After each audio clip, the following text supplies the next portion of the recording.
ជំរាបសួរបងប្អូនតាមបណ្ដាញសង្គម Facebook និង YouTube ទាំងអស់គ្នាថ្ងៃនេះខ្ញុំលើកវីដេអូមួយទៀតមកចែករំលែកអំពីប្រធានបទគឺចង់មានហើយអ្វីបានជាម្នាក់ចង់មានចម្លើយនោះគឺចង់មានគឺអាចធ្វើអ្វីបានគ្រប់យ៉ាង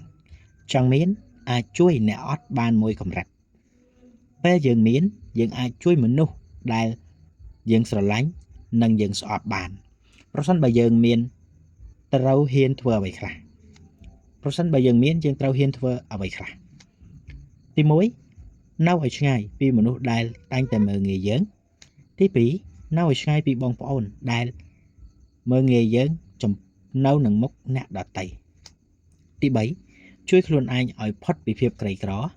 សិនចាំជួយគ្រួសារតាមក្រោយទី4ធ្វើការងារឬទួនាទីរបស់យើងឲ្យរួចសិនចាំទៅជួយការងារគេតាមក្រោយក៏បានបើគេខឹងទៅព្រោះការងាររបស់យើងក៏សំខាន់ដែរទី5ចង់មានកុំជួយអ្នកណាមានបានកាលណាជួយអ្នកណាក៏បានទី6ស្រឡាញ់ក្រុមគ្រួសារមិនខុសទេអ្វីដែលខុសគឺស្រឡាញ់ពេករហូតដល់ភ្លេចគិតពីសុខភាពខ្លួនឯងភ្លេចគិតពីសុភមង្គលនិងក្តីសុខរបស់ខ្លួនឯងគោលដៅរបស់យើងនៅពេលអនាគតទៅជាយ៉ាងណាប្រសិនបើយើងរវល់តែជួយគេ